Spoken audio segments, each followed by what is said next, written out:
The thunder rumbled across the vast Montana sky like a warning as Violet Reynolds clutched her shawl tighter around her shoulders. The year was 1878, and the stagecoach that had delivered her to this dusty frontier town of Whispering Pines had departed hours ago, leaving her alone with nothing but 2 trunks and a letter from her late aunt promising a new beginning. She never imagined that beginning would include being stranded in a downpour. Rain began to fall in heavy sheets as Violet grabbed her belongings and ran toward the nearest building, a saloon with warm light spilling from its windows. The sign swinging violently in the wind read, "The Lucky Strike." It wasn't proper for a lady to enter such an establishment alone, but propriety seemed less important than shelter at the moment. Pushing through the batwing doors with as much dignity as she could muster, Violet found herself in a room that fell eerily silent at her entrance. Rough-looking men paused their card games, glasses of whiskey halfway to their lips, and stared at the soaked woman standing awkwardly in the doorway. "I apologize for the intrusion," she said, her voice wavering slightly. "The rain caught me by surprise." A barmaid with kind eyes approached her. "Come in, honey, before you catch your death. No one's going to bother you here." Violet nodded gratefully and followed the woman to a small table in the corner. She was painfully aware of her drenched appearance, her honey-brown hair falling in wet ringlets from what had once been a neat bun, her blue traveling dress clinging uncomfortably to her skin. "Thank you," she said quietly. "I was supposed to meet someone from my aunt's property, but it seems they've forgotten me." "You must be Martha Reynolds' niece," the barmaid said with recognition. "We heard you might be coming after her passing. I'm sorry for your loss." Violet nodded, the grief still fresh even after 3 months. Her aunt's unexpected bequest of a small ranch on the outskirts of town had been her salvation when her parents' debts had left her with nothing in Boston. "Is there somewhere I could stay tonight? And perhaps someone who could take me to my aunt's property tomorrow?" The barmaid was about to respond when the saloon doors swung open again, bringing in another gust of wind and rain, along with a tall, broad-shouldered figure. The man removed his hat, revealing dark hair that curled slightly at the ends. His face was tanned from the sun, with a strong jaw shadowed by stubble. But it was his eyes that caught Violet's attention, steel blue and sharp as they scanned the room, eventually landing on her. He moved with the fluid confidence of someone completely at ease in his surroundings, nodding briefly to the barkeeper before making his way to her table. "Miss Reynolds." His voice was deep, with a slight rasp that suggested he didn't use it often. "Yes," she replied cautiously. "I'm Drake Callahan. I work your aunt's land. I apologize for my tardiness. One of the bridges washed out and I had to find another way into town." He gestured to his rain-soaked appearance. "Seems I didn't fare much better than you," the barmaid smiled. "Drake's been keeping your aunt's place running these past months. Good man to have around." Drake shifted uncomfortably at the praise. "Mrs. Reynolds was good to me. Least I could do was make sure her cattle didn't scatter to the 4 winds." He turned his attention back to Violet. "I've arranged a room for you at Mrs. Holloway's boarding house. We can head to the ranch in the morning, once this weather clears." Violet studied him, trying to reconcile this imposing cowboy with the man her aunt had mentioned in her letters. Martha had written about a hard-working young man she'd hired, someone with a troubled past who was trying to make an honest living. She'd never mentioned how intimidating he was. "Thank you, Mr. Callahan," she said formally. "I appreciate your assistance." A flash of something amusement perhaps crossed his face at her formal tone. "Just Drake, Miss Reynolds. Nobody stands on ceremony much out here." The rain continued to pour as they made their way to the boarding house, Drake carrying her trunks with ease while holding an umbrella over her. Mrs. Holloway, a plump, pleasant woman with graying hair, welcomed Violet warmly and showed her to a clean, modest room. "Get some rest," Drake said as he set down her trunks. "We leave at first light. It's a few hours' ride to the ranch." "Mr. Callahan Drake," Violet corrected herself. "I'm not sure I'm prepared for horseback riding. In Boston, I usually traveled by carriage." The corner of his mouth twitched. "We'll take the wagon. It'll be slower but easier on you." He tipped his hat slightly. "Good night, Miss Reynolds." As promised, Drake arrived at dawn, waiting patiently in the boarding house parlor as Violet said her goodbyes to Mrs. Holloway. The rain had stopped, leaving behind a crisp, clean scent in the air and a brilliant blue sky.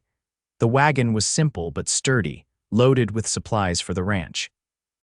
Violet settled onto the wooden seat, arranging her skirts carefully and trying to appear more confident than she felt. This was her new life now, and she was determined to face it with courage. As they left the town behind, the landscape opened up before them, rolling hills covered in grass that swayed like waves in the morning breeze, punctuated by stands of pine trees and the occasional rocky outcropping. In the distance, mountains rose majestically against the horizon. "It's beautiful," Violet breathed, momentarily forgetting her discomfort. Drake glanced at her. "Different from Boston, I imagine. Very. Everything there is, contained. Here it feels like you could breathe forever and never fill your lungs completely." He nodded, seeming to appreciate her observation. "Your aunt felt the same way, said she never understood why people would choose to live stacked on top of each other in cities when there was all this." He gestured to the expansive landscape. "Did you know her well?" Violet asked, curious about this connection between her proper, Boston-born aunt and the rugged cowboy beside her. Drake was quiet for a moment. "She gave me a chance when most wouldn't. Hired me 3 years ago. She was fair, hardworking, respected by everyone who knew her." Violet sensed there was more to the story, but Drake didn't elaborate, and she didn't press. Instead, she asked about the ranch and the work involved, listening attentively as he described the operation: 30 head of cattle, a small vegetable garden, a few chickens, and 2 horses besides the ones pulling their wagon. "It's not a large spread," he explained, "but the land is good. Your aunt managed to make it profitable. And you've been running it alone since she passed." Violet couldn't hide her surprise. It seemed like a tremendous amount of work for one person. "Had some help from neighboring ranchers. Folks look out for each other out here. Have to." He glanced at her, his expression unreadable. "What are your plans for the place?" The question caught Violet off guard. I'm not entirely sure," she admitted. "I know nothing about ranching, but I have nowhere else to go, and it was my aunt's wish that I take over her property."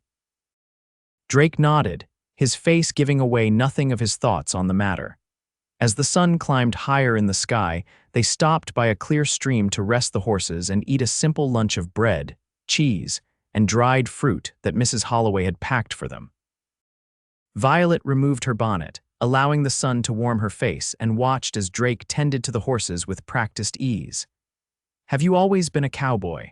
she asked as he rejoined her in the shade of a large pine tree. A shadow crossed his face. "No, came west after the war. Needed open spaces after everything. You fought in the Civil War." Violet's eyes widened slightly. Drake didn't look old enough to have fought in a conflict that had ended 13 years ago, but the hardness in his eyes spoke of experiences beyond his years. Union cavalry. Enlisted at 17, right at the end. Saw enough to last a lifetime.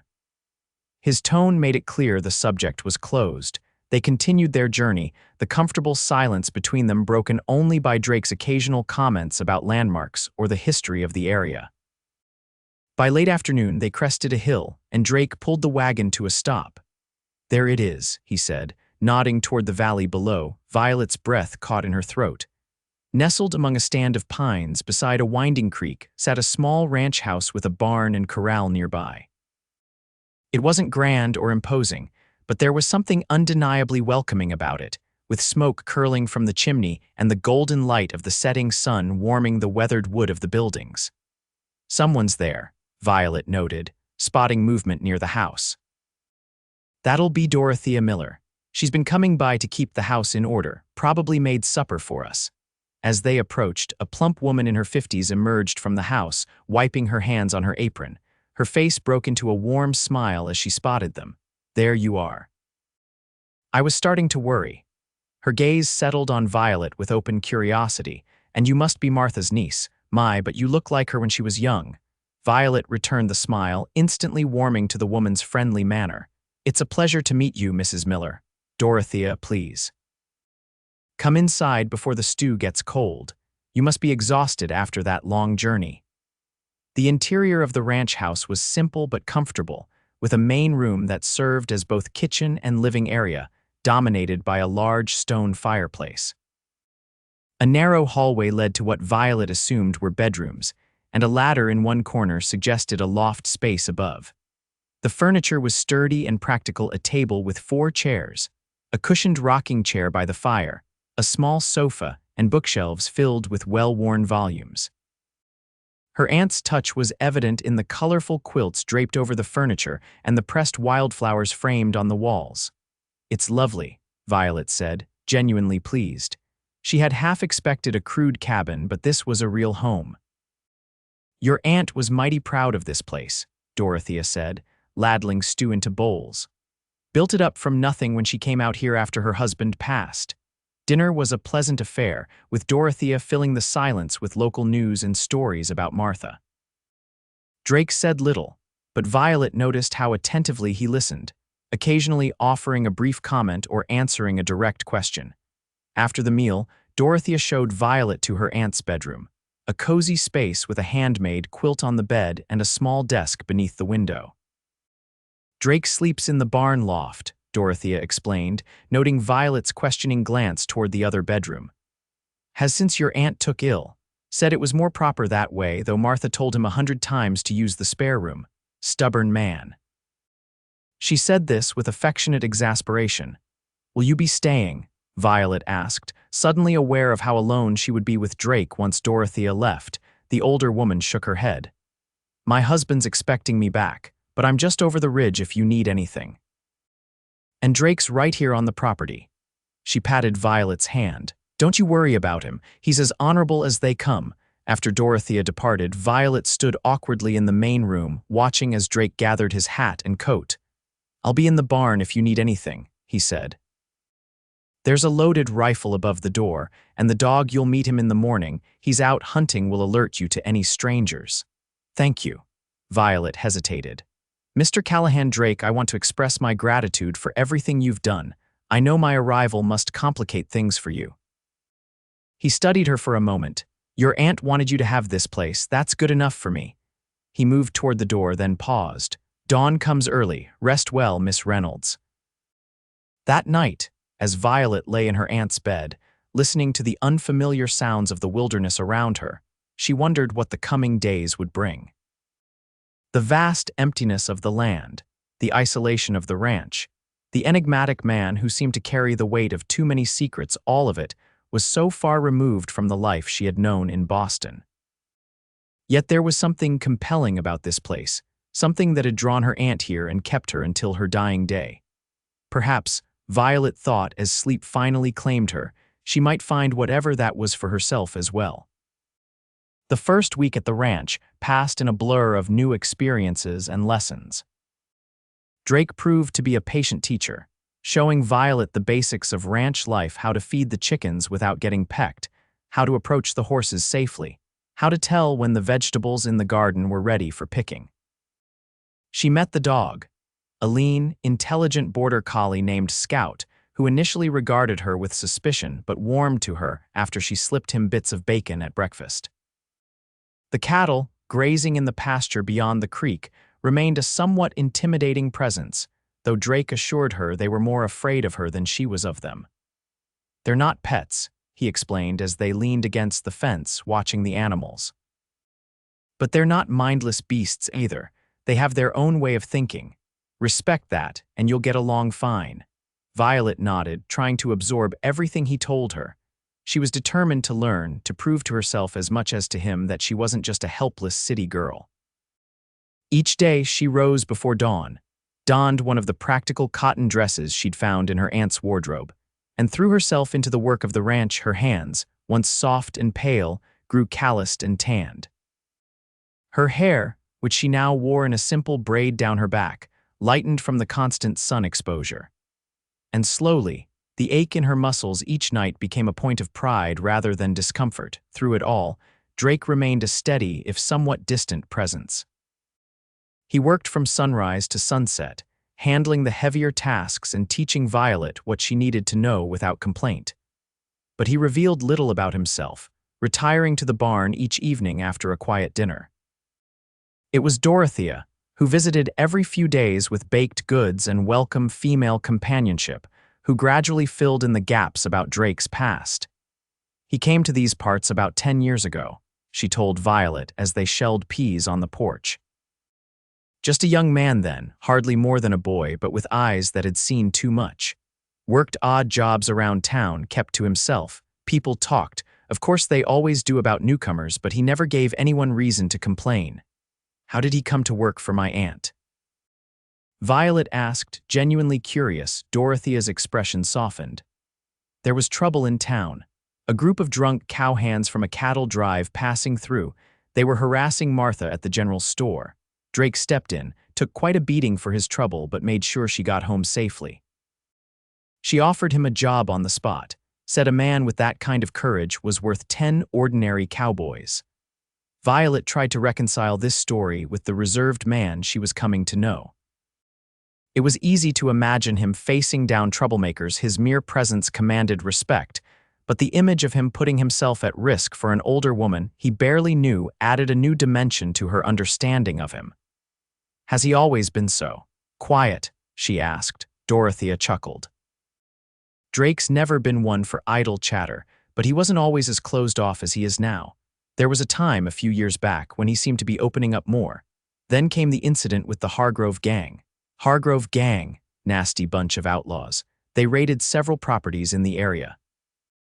When they came here, Drake was outnumbered, but he stood his ground, protected your aunt and the ranch, took a bullet in the shoulder for his trouble. Dorothea's voice lowered. They say he killed 2 of the gang before the rest fled. The law caught up with them eventually, but something changed in Drake after that, retreated back into himself. Violet thought about this information as she went about her chores that afternoon. She found herself watching Drake more closely, noticing things she hadn't before: the slight stiffness in his left shoulder when he lifted heavy objects, the way his hand occasionally drifted to his side where she presumed he carried a gun when off the property, the vigilant way he scanned the horizon whenever they were working outside. That evening, as they sat on the porch after dinner, the silence between them felt different to Violet, less about Drake's reticence, and more about a shared moment of peace after a long day's work. The sunset painted the sky in brilliant oranges and pinks, while crickets began their nightly chorus in the tall grass. My aunt loved it here, Violet said softly. Drake nodded, his gaze on the distant mountains. Said she never saw a sunset in Boston that could compare. I'm beginning to understand why. Violet hesitated, then added, thank you for protecting her, and this place. His eyes shifted to her, sharp with sudden awareness. Dorothea's been talking. She thinks highly of you, Violet said simply. Drake was quiet for so long that Violet thought he might not respond. Finally, he said, your aunt gave me purpose when I had none, a home when I needed one. What I did was no more than any man would do. I think we both know that's not true, Violet said gently. Not every man would stand against armed outlaws to protect someone else's property. It wasn't just property. His voice was low, almost as if he were speaking to himself. It was her home, her dream. He looked at Violet directly. Now it's yours.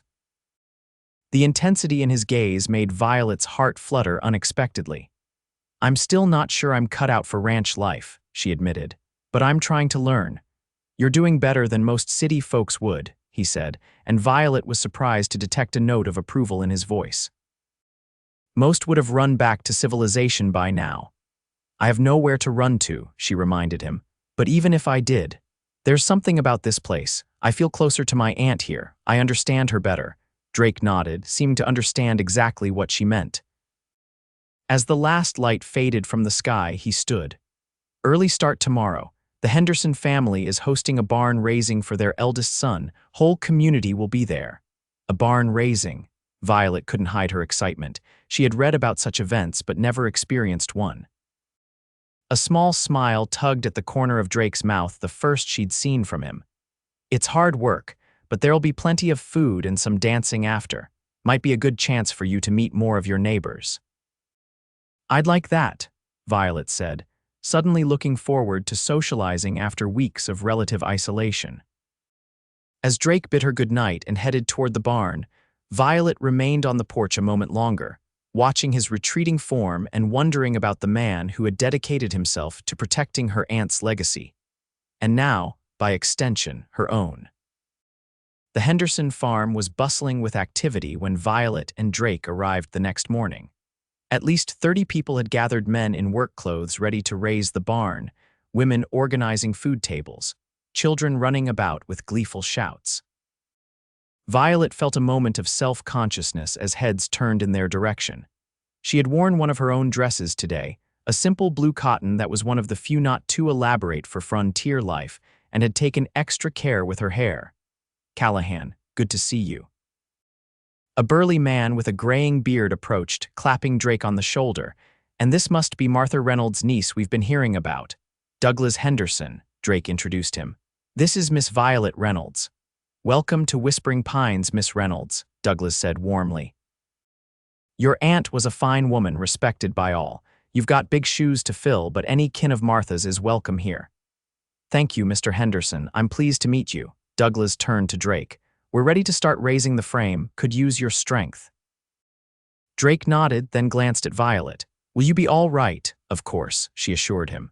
"Go ahead." As Drake joined the group of men gathering around the foundation of the new barn, a middle-aged woman approached Violet.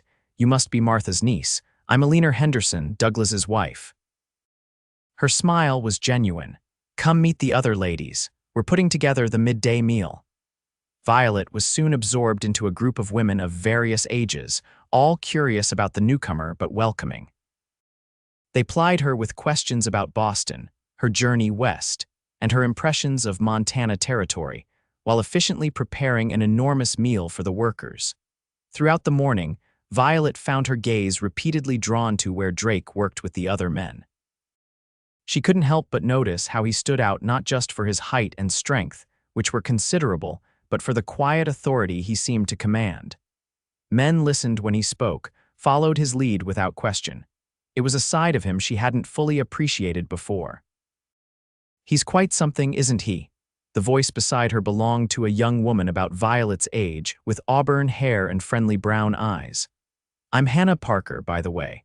My family's ranch borders yours to the east."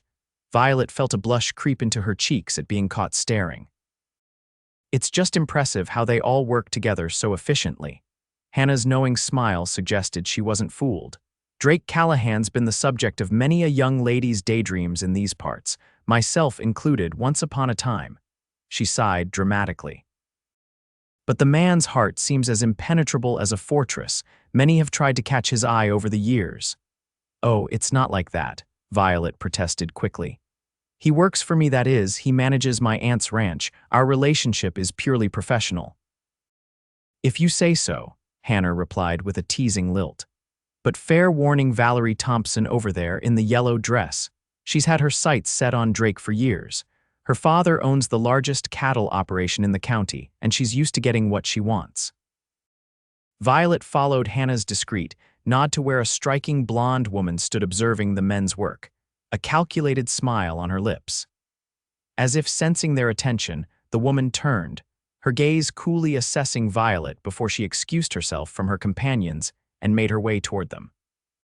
"Hannah, darling, aren't you going to introduce me to our new neighbor?"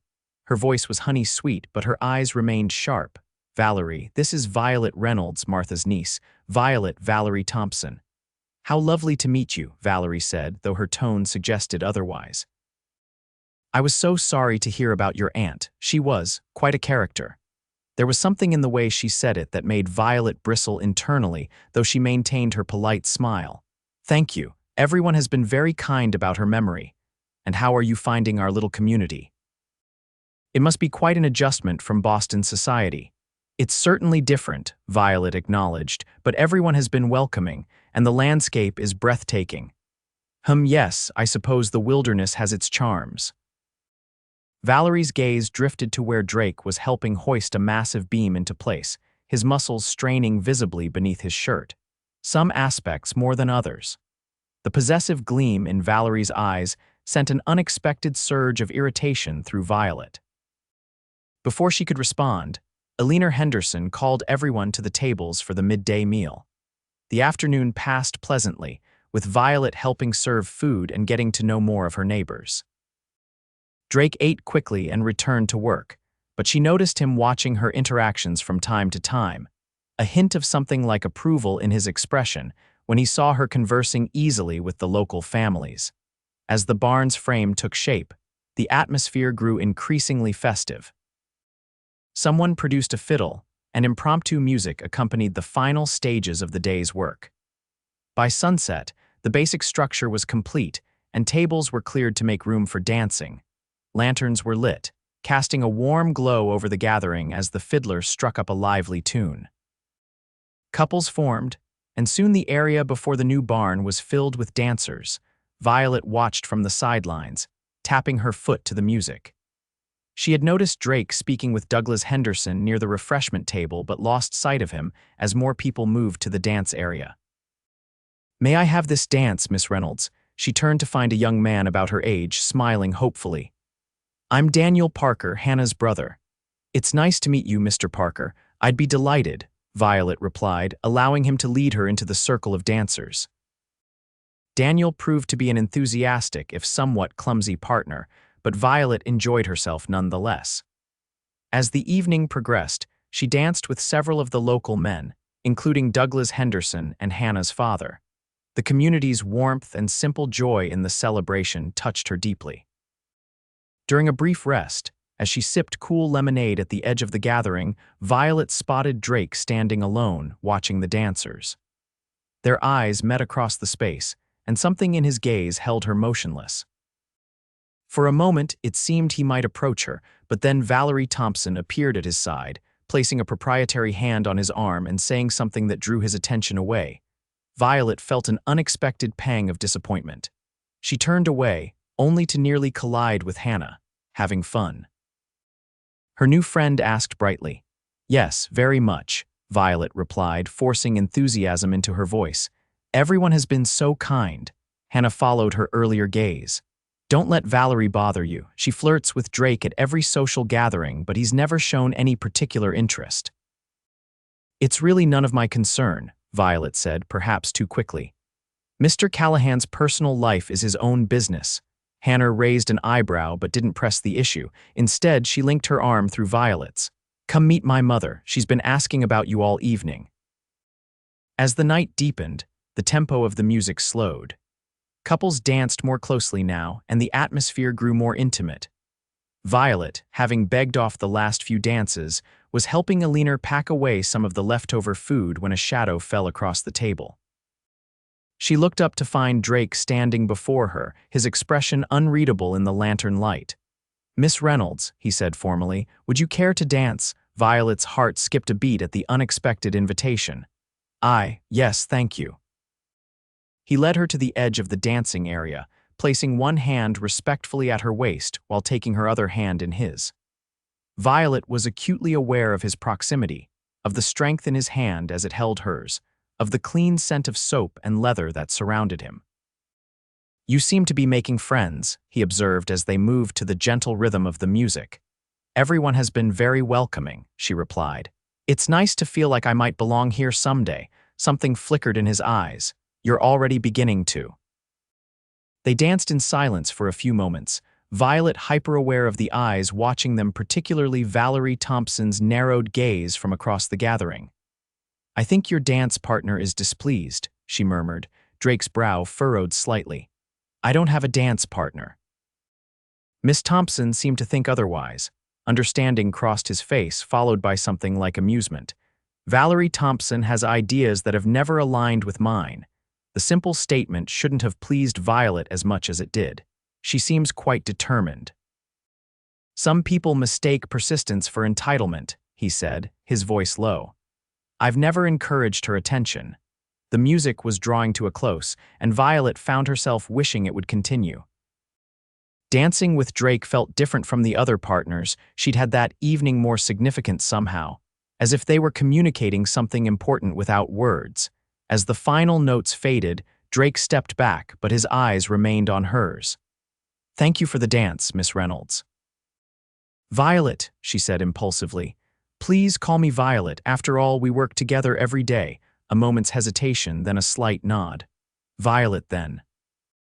The way he said her name, with a gentle carefulness, as if testing how it felt on his tongue, sent a warmth spreading through her chest that had nothing to do with the summer evening. The journey home was quiet, the wagon rolling steadily under a canopy of stars so bright and numerous they seemed close enough to touch. Violet was tired but content, replaying moments from the day in her mind, particularly that dance, which felt more significant than it probably was. "Did you enjoy yourself?" Drake asked, breaking the comfortable silence. "Very much," she replied honestly. "I've never experienced anything quite like it. The way everyone came together to help the Henderson family, then celebrated afterward. It was wonderful." He nodded. "That's how it works out here. People understand that we need each other to survive." "I can see why my aunt loved this community," Violet said softly. "There's a genuine connection between people that I never felt in Boston, despite all the social gatherings and formalities." They fell silent again until the ranch came into view, its darkened windows a reminder that, unlike in Boston, there were no servants waiting up to greet them. Drake helped Violet down from the wagon, his hands strong and steady at her waist. For a brief moment after her feet touched the ground, they stood close enough that Violet could see the moonlight reflected in his eyes, could feel the warmth of his breath in the cool night air. Then he stepped back, clearing his throat. "I'll see to the horses. You should get some rest." Violet nodded, suddenly shy. "Good night, Drake, and thank you for the dance." A ghost of a smile touched his lips. "Good night, Violet." As summer gave way to early autumn, life on the ranch fell into a comfortable rhythm. Violet grew more confident in her abilities, taking on increasingly complex tasks and feeling a swell of pride with each new skill mastered. The vegetable garden yielded a bountiful harvest, and she spent many hours with Dorothea, learning to preserve food for the coming winter. Her relationship with Drake evolved as well, the initial formality gradually replaced by a comfortable camaraderie. He remained reserved, but there were moments a shared smile over Scout's antics, a brief touch of his hand on her shoulder when showing her how to mend a fence, the way his eyes sometimes lingered on her when he thought she wasn't looking that hinted at something deeper developing between them. These moments left Violet confused and hopeful in equal measure. She had never expected to find herself drawn to someone like Drake Callahan, so different from the polished, educated men her parents had always expected her to marry. Yet there was something about his quiet strength, his unwavering integrity, and the glimpses of gentleness beneath his rugged exterior that touched her in ways no Boston suitor ever had. One crisp September morning, Drake announced they needed to ride to the north pasture to check on a section of fence that might need repair before winter. "I think it's time you learned to ride properly," he said, leading her to the corral where 2 horses waited, already saddled. "Wagon's too slow for regular ranch work, and you can't always rely on me to drive you." Violet eyed the smaller of the 2 horses, a chestnut mare with a white blaze down her nose, with trepidation. "I've only ridden side saddle, and not since I was a girl." Blaze is gentle and patient. "Perfect for a beginner." Drake's expression softened slightly at her obvious nervousness. "I wouldn't suggest it if I didn't think you could handle it." His confidence bolstered her courage. With Drake's guidance, Violet mounted the mare, adjusting to the strange sensation of sitting astride in her split riding skirt, another item from her aunt's wardrobe that had proven unexpectedly useful. "Back straight, heels down," Drake instructed, making small adjustments to her posture. "Hold the reins firmly, but not too tight. Blaze responds to pressure from your legs more than pulling on her mouth." Under his patient tutelage, Violet soon found herself growing comfortable with the basics. They started slowly, circling the corral until Drake was satisfied with her progress, then ventured out onto the trail that led toward the north pasture. The day was perfect for riding, cool enough to be comfortable, with a bright blue sky overhead and aspen trees beginning to show hints of gold among their green leaves. Violet gradually relaxed into the rhythm of Blaze's movements, gaining confidence with each passing mile. Drake rode slightly ahead on his larger bay gelding, occasionally glancing back to check on her progress. The approval in his eyes when she successfully navigated a tricky section of trail sent a warm glow of pride through her. They stopped to rest the horses by a small stream, dismounting in a clearing surrounded by aspens. Violet stretched her legs, already feeling the unfamiliar muscles protesting the morning's activity. "You're a natural," Drake said as he handed her a canteen of water. "Most city folks take much longer to get comfortable in the saddle." Violet smiled, pleased by the compliment. "I had a good teacher." He ducked his head slightly, as he often did when embarrassed by praise. "We should reach the north fence in about an hour. There's something I want to show you along the way." They remounted and continued their journey, the trail gradually climbing as they approached the northern boundary of the ranch. The landscape changed subtly, more pine trees now, the underbrush thicker, wildlife more abundant. Twice they startled deer that bounded gracefully away through the trees. Eventually, Drake led them off the main trail onto a narrower path that wound upward through the pines. Violet followed, curious but trusting his guidance. The path ended at a rocky outcropping that jutted from the hillside, offering a spectacular view of the valley below. "Oh," Violet breathed, momentarily forgetting her soreness as she slid from the saddle. "It's magnificent." The entire ranch spread out before them, the house and barn nestled among the trees, the creek winding like a silver ribbon through the property, the cattle grazing peacefully in the distant pasture. Beyond lay the town of Whispering Pines, barely visible as a cluster of buildings, and further still, the mountains rising in purple majesty against the horizon. "Your aunt called this Eagle's Perch," Drake said, coming to stand beside her. "She'd ride up here sometimes, especially when she had decisions to make, said it helped her see the bigger picture." Violet glanced at him, touched that he would share this special place with her. "Thank you for bringing me here." He nodded, his gaze on the vista before them. "Thought you should know about it. It's part of your inheritance, after all." They stood in companionable silence, the gentle breeze carrying the scent of pine and the distant sound of an eagle's cry. Violet felt a profound sense of connection to the land, to her aunt's memory, and to the quiet man beside her who had become so important to her in ways she was only beginning to understand. "I never thought I could feel this way about a place," she admitted softly. "In Boston, I always felt constrained, like I was playing a role that didn't quite fit. Here, despite all the challenges, I feel more myself than I ever have." Drake turned to look at her, something unreadable in his expression.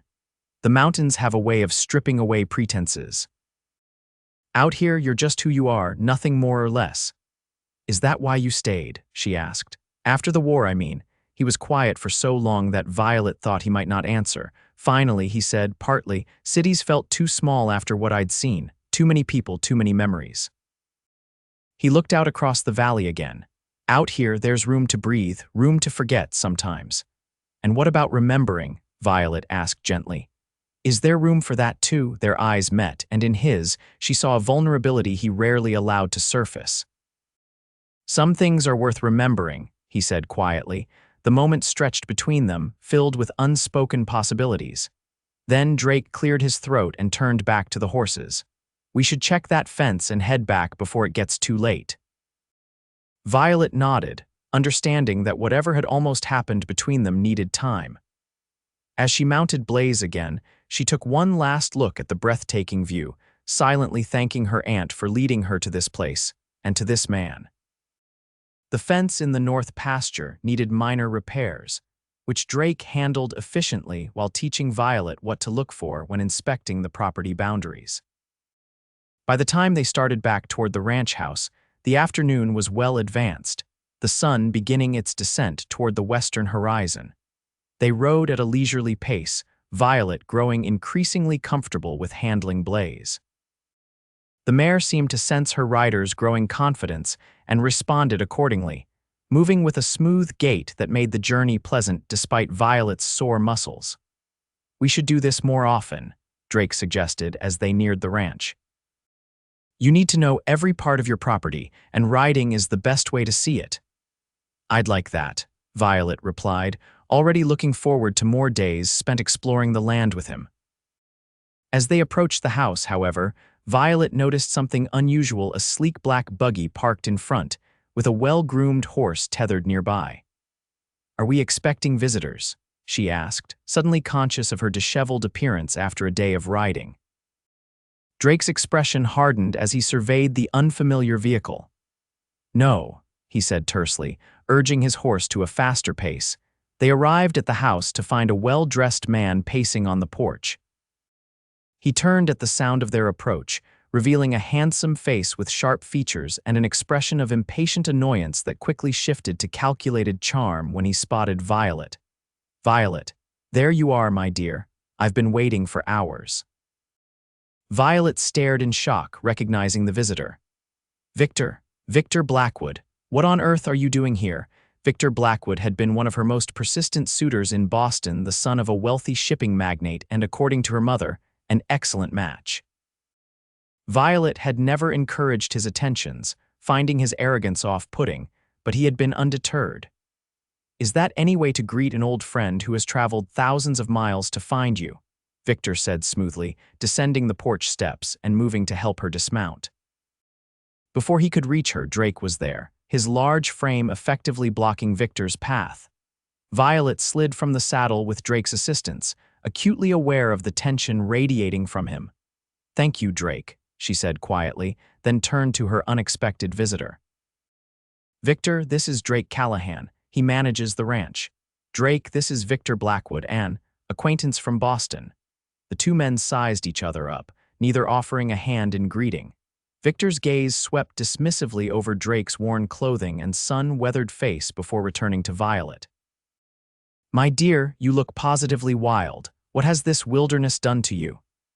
His tone was teasing but carried an undercurrent of genuine dismay. Self-consciously, Violet touched her hair, which had partially escaped its braid during the day's ride. "I've been working, Victor." "That's what people do here." Victor laughed as if she'd made a charming joke. "Well, that's precisely why I've come, to rescue you from all this rusticity." He gestured vaguely at the ranch around them. "Your parents were beside themselves when they discovered you'd actually gone through with this foolish plan to claim your aunt's property. They sent me to bring you home where you belong." Violet felt a surge of indignation. "My parents disowned me when I refused to marry to settle their debts. They have no say in my decisions now." "Water under the bridge, my dear," Victor waved dismissively. "Your father has made some profitable investments since then. The family finances are much improved. They're prepared to welcome you back with open arms, especially if you return as my fiancé." Drake, who had been silently holding the horse's reins, spoke for the first time. "I'll see to the horses." His voice was flat, his expression unreadable as he led the animals toward the barn. Violet wanted to call him back, to make it clear to both men that Victor's presumption was unwelcome, but before she could speak, Victor took her arm and guided her toward the house. "Now, I've taken a room at something called Mrs. Holloway's boarding house in town, though house is a generous description. I'll stay for a few days while you pack your belongings, then we can begin our journey back to civilization." Inside the house, Violet finally extricated herself from Victor's grip and turned to face him. "Victor, I'm not going anywhere. This is my home now," he laughed again, the sound grating on her nerves. "Don't be absurd, Violet. Look at you, you're a Boston debutante, educated at the finest schools, raised in society. You don't belong in this wilderness, living in a crude cabin and associating with, well, men like that cowhand of yours." Anger flared within her. "That cowhand is a good, honorable man who has taught me more about life and courage in a few months than I learned in 23 years in Boston. And this crude cabin was my aunt's home for 15 years. She built something meaningful here, something real." Victor's charm slipped, revealing the calculating man beneath. "Be reasonable, Violet. What future do you have here, playing at being a rancher until the novelty wears off? Until the first harsh winter or financial difficulty sends you running back to civilization. I'm offering you security, position, comfort." "You're offering me a cage," Violet said quietly. "A beautiful, gilded cage, but a cage nonetheless. I'd rather face whatever challenges come with freedom than live safely in captivity." His expression hardened. "I see this place has filled your head with romantic nonsense. Perhaps a night to reflect will bring you to your senses." He moved toward the door. "I'll return tomorrow." We can discuss our future then, when you're thinking more clearly.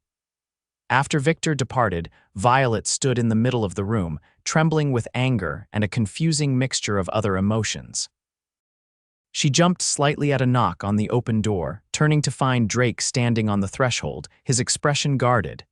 "Everything all right?" he asked, though it was clear from his tone that he'd overheard at least part of the conversation. "No," Violet admitted, sinking into a chair. "But it will be once Victor Blackwood returns to Boston alone."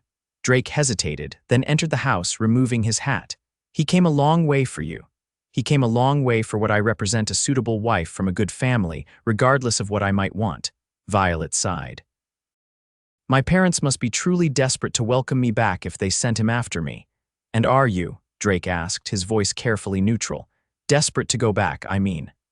Violet looked up, meeting his gaze directly. "No, I meant what I said to Victor. This is my home now."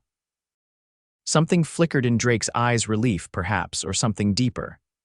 "Good," he said simply. Then, after a moment, "What will you tell him tomorrow?" "The same thing I told him today, only more firmly."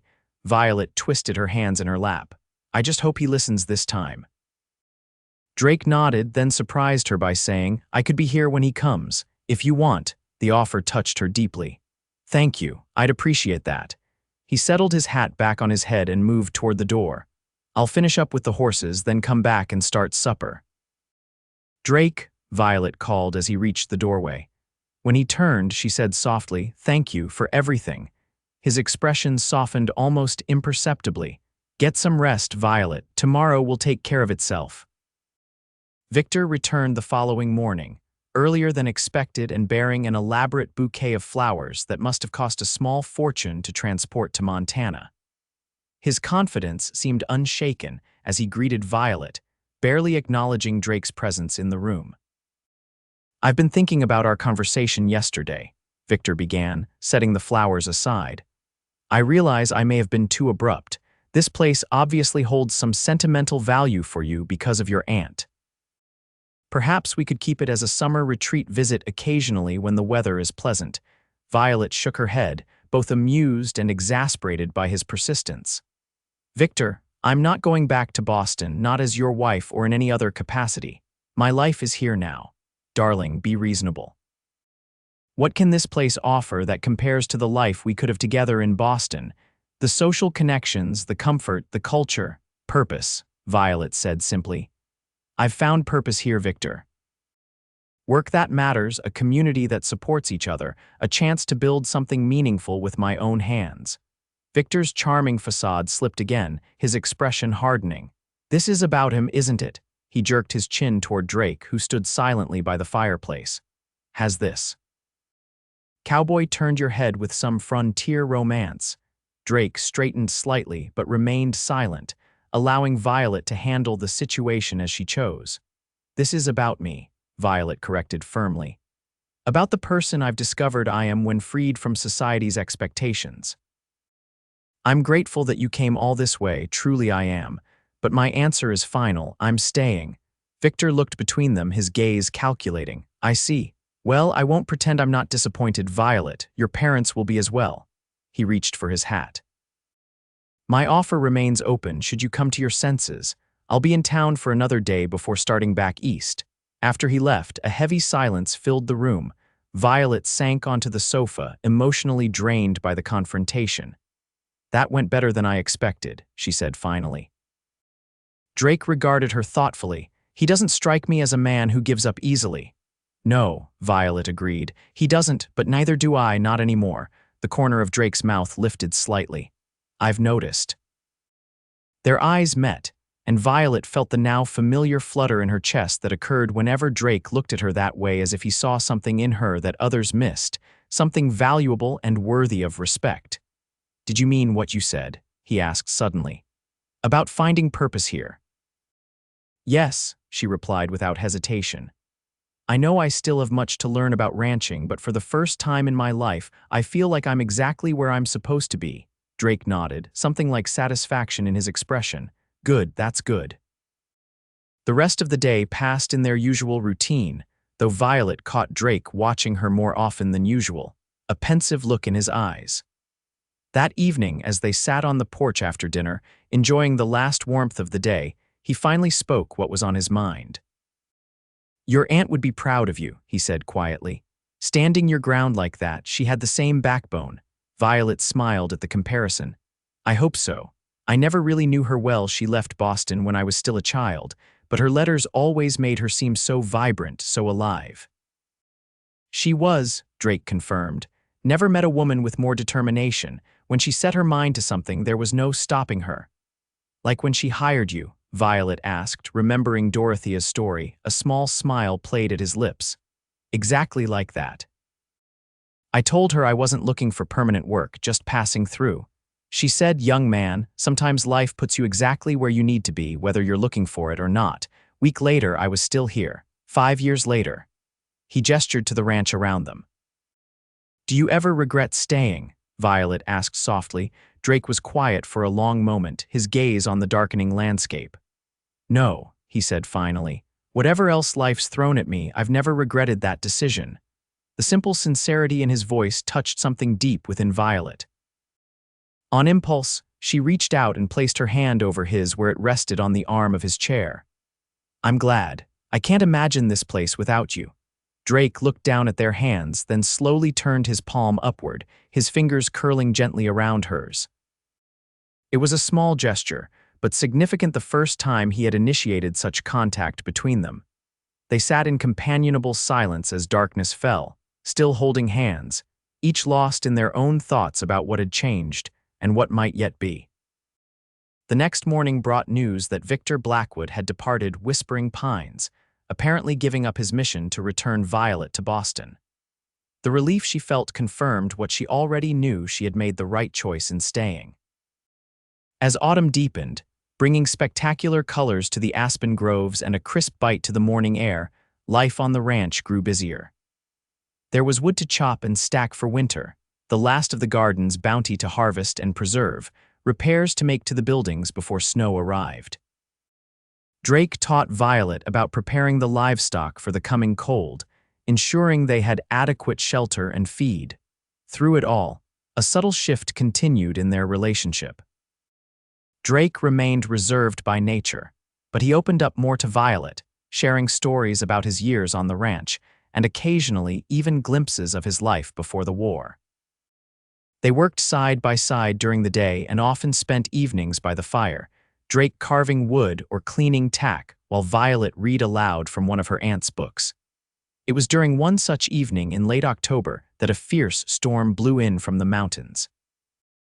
Wind howled around the eaves of the house, and rain lashed against the windows with startling force. "I should check the barn," Drake said, rising from his chair as a particularly violent gust rattled the shutters. "Make sure the horses are calm and everything secure." "I'll come with you," Violet offered, already reaching for her coat. Drake shook his head. "Stay here where it's dry, I won't be long." But as minutes stretched into nearly an hour with no sign of his return, Violet grew concerned. Donning her heaviest coat and a hat, she braced herself and stepped out into the storm. The short distance to the barn seemed much longer as she fought against the wind and driving rain. By the time she reached the building and slipped through the door, she was thoroughly soaked despite her protective clothing. "Drake," she called, her voice nearly lost in the sound of rain hammering on the roof. "Over here." She found him in one of the stalls, speaking soothingly to Blaze, who seemed agitated by the storm. Scout lay nearby, watching with alert eyes. "Everything all right?" Violet asked, moving closer. Drake looked up, his expression changing to concern when he saw her bedraggled state. "You shouldn't have come out in this. It's getting worse." "I was worried when you didn't return," she explained, pushing wet strands of hair from her face. A crash of thunder directly overhead made Blaze rear slightly, and Drake quickly moved to calm her, his hands steady on her neck as he murmured reassurances. Violet was struck, as she often was, by the gentleness this strong man showed to the animals in his care. Once Blaze settled, Drake turned back to Violet. "The creek's rising fast. I've been checking to make sure everything's secure in case it floods." "Will it reach the house?" Violet asked, alarmed. "Shouldn't. Your aunt built on high enough ground." But the lower pasture might flood, and we could lose some fencing. He glanced toward the door where rain continued to pour. We should get back to the house. Nothing more we can do out here tonight. As they prepared to dash back through the storm, a tremendous crack split the air, followed by a splintering crash that shook the ground beneath their feet. What was that? Violet gasped. Drake was already moving toward the barn door, pulling it open enough to peer out into the darkness. Pine tree came down, blocked the path between here and the house. Violet joined him at the door, staring in dismay at the massive trunk now lying across their route, its upper branches tangled against the side of the house itself. "Can we climb over it?" she asked. Drake shook his head. "Too dangerous in this wind and rain. Might be more trees ready to fall." He closed the door firmly. "We'll have to wait it out here." Violet tried to hide her disappointment. The barn was reasonably sturdy, but it was damp and would only grow colder as the night progressed. As if reading her thoughts, Drake moved toward the ladder that led to the loft. "It's drier up there, and I keep some extra blankets." He gestured for her to precede him. Ladies first. The loft was surprisingly comfortable, clearly arranged as Drake's living quarters. A narrow cot stood against one wall, neatly made with a patchwork quilt. A small table held a lantern, which Drake lit, casting a warm glow over the space. A trunk at the foot of the cot presumably contained his personal belongings, and several hooks on the wall held spare clothing. "It's not much," Drake said, almost apologetically as he rummaged in the trunk for blankets. "It's quite cozy," Violet replied honestly, looking around with interest at this private space she'd never seen before. Drake straightened, holding several thick blankets. "You should get out of those wet clothes," he said practically. "You'll catch your death otherwise." Violet blushed at the suggestion, though she knew he was right. Her dress was soaked through, clinging uncomfortably to her skin, and she was already beginning to shiver. Noting her hesitation, Drake handed her one of his shirts and a pair of trousers from a hook on the wall. "These will be too big, but they're dry.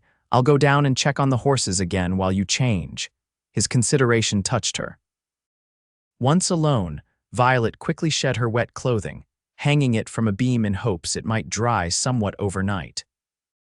Drake's shirt was indeed enormous on her, reaching nearly to her knees, but it was clean and dry and carried his scent, a comforting mixture of leather, soap, and something distinctly him.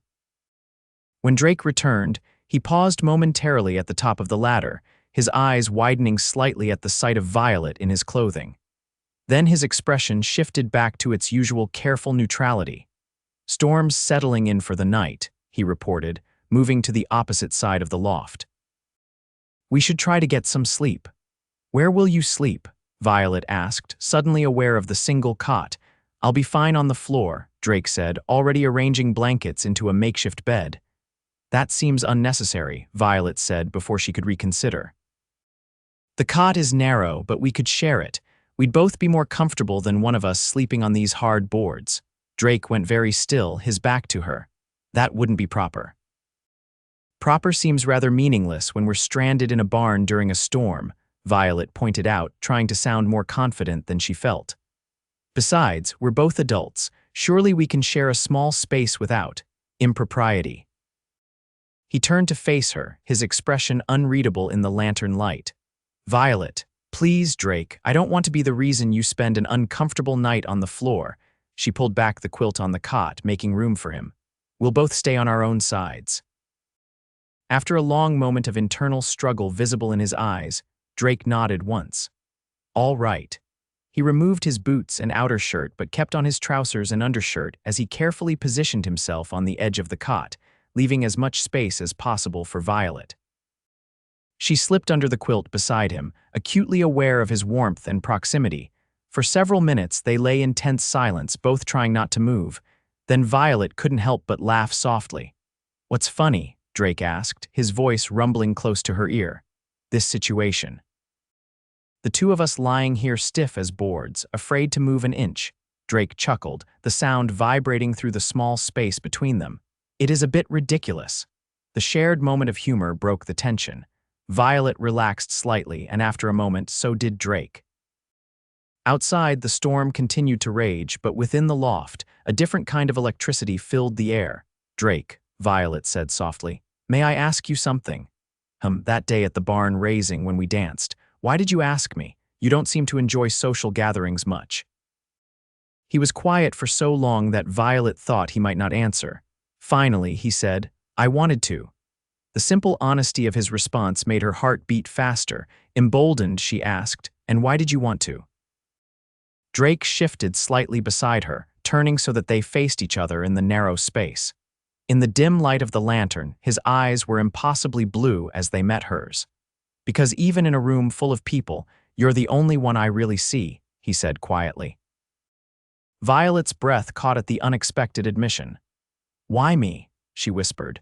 Drake's hand moved slowly, hesitantly, to brush a strand of hair from her face. "Because you're brave in ways that have nothing to do with facing danger. Because you look at this land the way I do, like it's something alive, something that matters. Because when you smile, it feels like the sun coming out after a long winter." His words, so unlike his usual taciturn manner, washed over her like a caress. Violet placed her hand against his cheek, feeling the slight roughness of his evening stubble beneath her palm. "I think I've been falling in love with you since the day you taught me to feed the chickens without getting pecked," she confessed, her voice barely audible above the storm.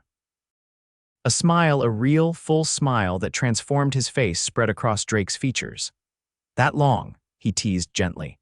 "Possibly since you appeared in that saloon, soaking wet and scowling," Violet amended with a smile of her own. Drake's hand moved to cup her cheek, his touch infinitely tender. "Violet Reynolds, I never expected to find someone like you in this lifetime. After the war, I didn't think I deserved happiness." "Everyone deserves happiness, Drake," she whispered, "especially those who have seen darkness." He leaned forward, closing the small distance between them, and pressed his lips to hers in a kiss so gentle it brought tears to her eyes. When they parted, she saw in his gaze all the emotions he struggled to express: tenderness, wonder, and something that looked very much like love. "We should sleep," he said softly, though his eyes suggested he had little interest in sleeping. Violet nodded, but neither moved to increase the distance between them. Instead, she nestled closer, resting her head against his chest as his arm wrapped around her, holding her securely against him. As the storm raged outside, they drifted to sleep in each other's arms, both sensing that something fundamental had shifted between them, something that, like the mighty pine that had fallen across their path, could not be easily moved or ignored. Morning brought clear skies and the realization that, while the fallen tree blocked the direct path to the house, they could circle around to reach the front door. They made their way carefully through the wet grass, conscious of the changed dynamic between them, but not yet ready to discuss what had happened during the night. The days that followed took on a new sweetness, filled with shared glances and brief touches that spoke volumes. Drake remained somewhat reserved in his manner, but there was a new openness to him, a willingness to let Violet see beyond the carefully constructed walls he had maintained for so long. One evening in early November, as they sat by the fire after supper, Drake cleared his throat nervously. "There's something I need to tell you," he said, his expression serious. Violet's heart sank, fearing he regretted their growing closeness. "What is it? I haven't been entirely honest with you about my past." He ran a hand through his hair, a gesture of discomfort she had rarely seen from him. "My full name is Drake Callahan Montgomery. My family owned a large plantation in Virginia before the war." Violet blinked in surprise. This was not what she had expected. "You're from the South," he nodded grimly. "My father and brothers fought for the Confederacy. I was too young at the start of the war, but as it dragged on and the South grew desperate, my father insisted I enlist as well." His jaw tightened at the memory. "I refused. I couldn't fight for a cause I didn't believe in, for the right to own other human beings." "What happened?" Violet asked softly, seeing the pain in his eyes. "My father disowned me, said I was no son of his. I left Virginia and made my way north, using my mother's maiden name, Callahan. When I was old enough, I enlisted in the Union cavalry." His eyes met hers, wary of her reaction. "I fought against my own family, Violet." She reached for his hand, holding it firmly in both of hers.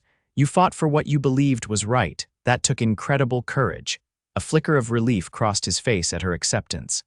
After the war, I couldn't go home. My father and one of my brothers were dead. The plantation was gone, taken by the Union government. My remaining brother wanted nothing to do with me, called me a traitor. So you came west, Violet said, understanding now his need for distance from his past. Drake nodded. Worked my way across the country, never staying long in one place, until I met your aunt. A small smile touched his lips.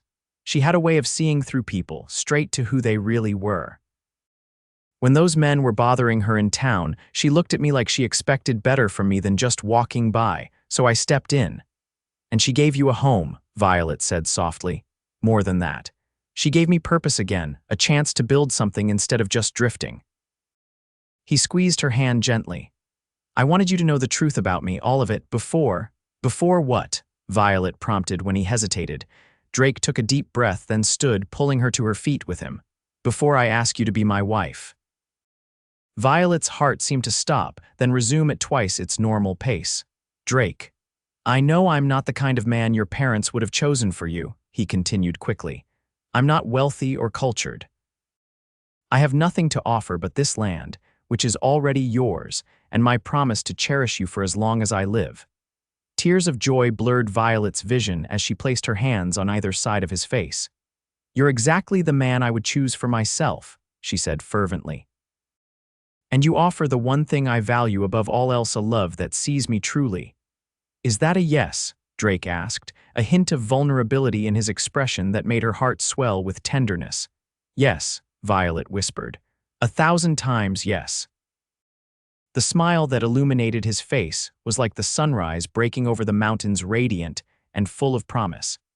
He gathered her in his arms, lifting her off her feet in a rare display of exuberance, before setting her down and kissing her with a passion that left her breathless. I love you, Violet Reynolds, he said against her lips, more than I ever thought possible. And I love you, Drake Callahan Montgomery, she replied, savoring the feeling of his arms around her. Though I think I'll stick with Callahan, it suits you. He chuckled, resting his forehead against hers. Whatever name you choose, I'm yours. They were married 2 weeks later in the small church in Whispering Pines, with Dorothea and Douglas Henderson standing as witnesses. Violet wore a simple ivory dress that Dorothea helped her make, adorned with lace from her mother's wedding gown, the one possession from Boston she truly treasured. Drake, dressed in a new suit that made him look almost uncomfortably formal, watched her walk down the aisle with an expression of such wonder and devotion that several of the ladies in attendance dabbed at their eyes. Even Valerie Thompson, who had come despite not receiving a personal invitation, seemed moved by the obvious love between the bride and groom. The celebration afterward at the Henderson farm was joyous and boisterous, with food and music and dancing that continued well into the evening. Violet danced with her new husband beneath lantern light, surrounded by people who had become her friends and neighbors, feeling a happiness so complete it seemed almost impossible. What are you thinking? Drake asked as they swayed together to a slow melody. That I never imagined this would be my life, Violet replied honestly. That when I came west, I was simply seeking shelter from a storm. I never expected to find a home, or you. Drake's arms tightened around her. I think your aunt knew exactly what she was doing when she left you the ranch. She always said that land had a way of finding the right people. Do you think she would approve of us? I know she would, Drake said confidently. She told me once that she hoped I'd find someone who would see the man I really am, not just the man I present to the world. His eyes, warm with love, met hers. You see me, Violet, you always have. Winter arrived in earnest shortly after their wedding, bringing heavy snows that transformed the landscape into a glittering wonderland. The ranch house, once merely comfortable, now felt truly like a home with both of them living under its roof. They settled into a rhythm of shared work and shared joy, learning the intricate dance of marriage as they faced the challenges of the season together. On Christmas Eve, as they sat before the fire after a simple but special dinner, Drake presented Violet with a small wooden box. What's this? She asked, surprised. Open it, he urged, an unusual hint of nervousness in his voice. Inside, nestled on a bed of soft cloth, lay a delicate silver pendant in the shape of an eagle in flight, suspended on a fine chain. "It's beautiful," Violet breathed, lifting it carefully. "I had it made in town," Drake explained. "To remind you of Eagle's perch and the day things began to change between us." Tears pricked at Violet's eyes as she turned and lifted her hair, allowing him to fasten the necklace around her throat. "I love it," she whispered, "and I love you." Drake's fingers lingered at the nape of her neck, his touch sending pleasant shivers down her spine. "I have something else for you," he said softly. "Though it's not really a gift." Violet turned to face him, curious. "What is it?" He took her hands in his expression solemn yet joyful. "I received a letter from my brother yesterday, my first communication from him since the war." "Oh, Drake," Violet squeezed his hands encouragingly. "What did he say?" "He's sorry for the years of silence, for the harsh words." Drake's voice caught slightly. "He has a family now, a wife, 3 children. Said becoming a father made him see things differently, made him understand that some bonds are too important to break over politics or pride." "That's wonderful news," Violet said sincerely, knowing how much this reconciliation meant to him. Drake nodded, a weight seeming to lift from his shoulders. "He's invited us to visit Virginia in the spring, to meet his family, to see what remains of our childhood home." He searched her face. "Would you want to go?" "Of course," Violet replied without hesitation. "He's your family. And family is precious, no matter how complicated." Drake leaned forward, pressing a tender kiss to her forehead. "You are my family now, Violet, you and whatever children we might be blessed with, but having a chance to reconnect with my past, it means more than I can say." "Then we'll go," she said simply. "And we'll face whatever comes together." Later that night, as snow fell softly outside their window and the fire burned low in the grate, Violet lay in her husband's arms, marveling at the twists and turns that had brought her to this moment. From Boston society girl to frontier rancher's wife, a transformation she could never have imagined, yet one that felt absolutely right. "Drake," she murmured against his chest. "Are you happy?" He shifted slightly, tilting her face up to his. In the dim light, his eyes held a contentment she had never seen there before. "More than I ever thought possible," he replied honestly. "Are you?" Violet smiled, thinking of the journey that had led her here, the loss that had become opportunity, the strange land that had become home, the reserved cowboy who had become the love of her life. "Completely," she whispered, and knew it was the simple truth. Spring came to Montana in a rush of melting snow and vibrant new growth. The creek swelled with runoff from the mountains, wildflowers carpeted the meadows in brilliant color, and the cattle grew sleek and healthy on the fresh grass. As Violet and Drake prepared for their journey to Virginia, they also planned for the future of the ranch. With the money Violet had saved from selling some of her Boston jewelry, they purchased additional cattle and made improvements to the barn and corral. The ranch was flourishing under their joint care, becoming not just a means of survival, but a legacy they were building together. On their final evening before departing east, they rode to Eagle's Perch to watch the sunset over their land. The view was even more spectacular than Violet remembered, with the last golden light of day illuminating the valley in a warm glow that seemed to bless everything it touched. "It's changed so much since I first saw it," Violet observed, her hand unconsciously moving to her stomach, where the first subtle signs of new life were beginning to show. They had only confirmed her pregnancy the week before, and the news had filled both of them with joy and wonder. Drake followed her gaze across the property, his arm secure around her waist. "Some things change," he agreed, "and some things are meant to be exactly as they are." Violet leaned into his embrace, content in the knowledge that whatever changes came a journey to reconcile with the past, a child to represent their future, the inevitable challenges and joys that life would bring. They would face them together, their love as constant as the mountains on the horizon. "Do you remember what you said to me that night in the barn?" she asked softly. "When I asked why me," Drake smiled, pressing a kiss to her temple. "I remember, and it's still true. In a world full of people, Violet, you're the only one I see." The sun dipped below the horizon, painting the sky in deepening shades of purple and rose. As darkness gradually claimed the land, they remained at Eagle's Perch, two figures silhouetted against the evening sky, a woman who had found her strength in the wilderness, and a man who had found his peace in her love, bound together by a shared vision of home. And as the first stars appeared above them, bright pinpricks of light in the vast Montana sky, they turned their horses toward the ranch house that waited below, toward the future they would build together in this land that had claimed them both. 10 years later, the ranch had grown beyond anything Violet could have imagined when she first arrived in Whispering Pines. Additional acreage had been purchased, the cattle herd had tripled in size, and the once small ranch house had been expanded to accommodate their growing family. On a warm summer evening, Violet stood on the porch, watching as Drake taught their 9-year-old son, James, how to properly saddle a horse. Nearby, their 7-year-old daughter, Martha, named for her great-aunt, sat on the corral fence, offering enthusiastic if not entirely helpful advice to her brother. Their youngest, 4-year-old William, played contentedly with Scout's latest offspring, a black and white puppy with boundless energy. The years had been kind to them. The ranch prospered, weathering occasional droughts and harsh winters with the resilience they had built into its operations. Their annual spring trips to Virginia had healed old wounds and forged new connections, with Drake's brother and his family sometimes making the journey west to visit them in Montana.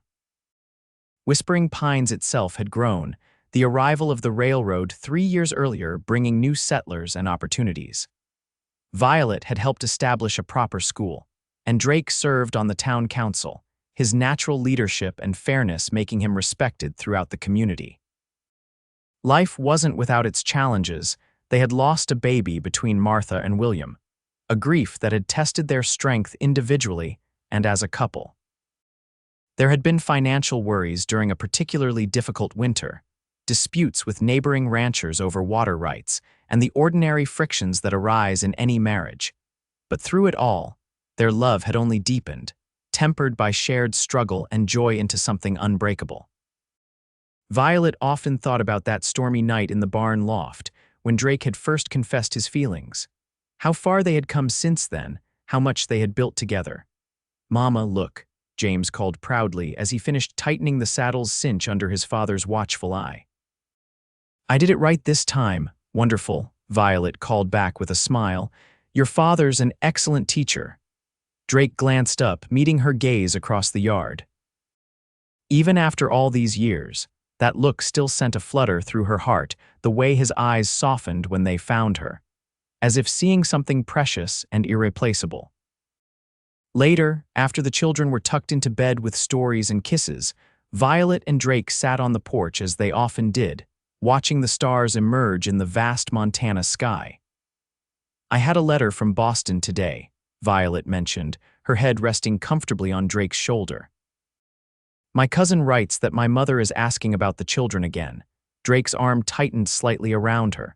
"Do you think she's sincere this time?" Violet sighed. "I believe she is. She's getting older and my father's been gone 3 years now. Perhaps she's realizing what she's missed." She looked up at her husband. "What do you think about inviting her here, just for a visit?" Drake considered the question carefully, as was his way. "If you want her to come, then she's welcome. This is your home too." "Our home," Violet corrected gently, "and there are children." "I wouldn't make such a decision without your full agreement." A smile touched Drake's lips as he pressed a kiss to her forehead. "After all these years, you still surprise me, Violet Callahan." "Is that good or bad?" she teased. "Very good." His expression grew more serious. "I think you should invite her. Families should know each other, even if there's been hurt in the past. Your aunt taught me that." Violet nodded, grateful for his understanding. "I'll write to her tomorrow." They fell into comfortable silence, the only sounds the distant lowing of cattle and the gentle creaking of Drake's rocking chair. So much had changed since that rainy day when Violet had first arrived in Whispering Pines, yet the essential things, the beauty of the land, the strength they found in each other, remained constant. "Do you ever regret it?" Drake asked suddenly. "Staying here, choosing this life, choosing me?" Violet sat up to look at him directly, surprised by the question after so many years. "Never," she said firmly. Not for a single moment. Even during that winter when we nearly lost the north pasture to snow, or when William was born and the doctor couldn't get here in time. She smiled at the memory's difficult moments that had nonetheless become part of the rich tapestry of their life together. Not even then. Besides, you delivered William beautifully. I've never been more proud of you, Drake chuckled, the sound warm in the night air. I was terrified. So was I. But we did it together. She took his hand, her fingers intertwining with his hands that showed the years of hard work, of building something lasting. That's what we've always done, isn't it? Faced whatever came together. He nodded, lifting their joined hands to place a kiss on her knuckles. Together. As the moon rose over the mountains, casting silver light across the land they had nurtured and protected for a decade, Violet thought again of that moment in the barn when she had asked, "Why me?" And Drake had answered with words that had changed her life forever. In a world that offered infinite possibilities and paths not taken, they had found each other a Boston debutante and a Virginia-born cowboy, both seeking something they hadn't been able to name until they found it in each other's eyes. Against all odds, across the vast distances of geography and experience, they had built a love as enduring as the mountains and as nurturing as the fertile valley that was their home. And as Drake drew her close, his heartbeat steady beneath her cheek, Violet knew with absolute certainty that this man, this land, this life they had created together was exactly where she was meant to be.